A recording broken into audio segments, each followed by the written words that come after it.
says, is it mandatory for a Muslim to work out and to exercise his body?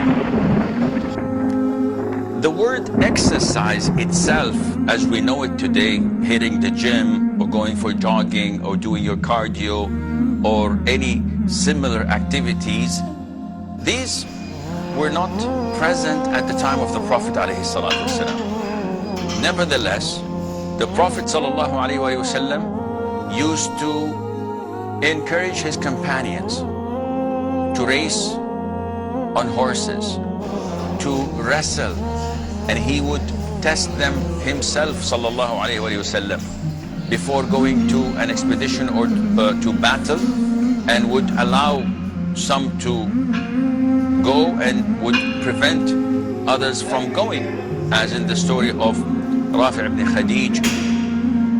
And when he was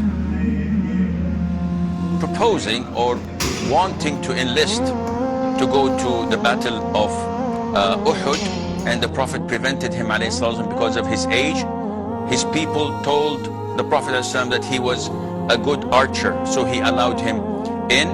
And came another companion who was also rejected because of his age, and he said that I have the ability to pin him down, O Prophet of Allah, physically. So the Prophet ﷺ allowed them as well. So exercise per se was not mentioned as we know it today, but the Prophet had said ﷺ in an authentic hadith that your body has rights over you, your Lord has rights over you, your guests have rights over you, and your wife has rights over you. So give each its due right. So one has to take care of his body because your body has rights over you.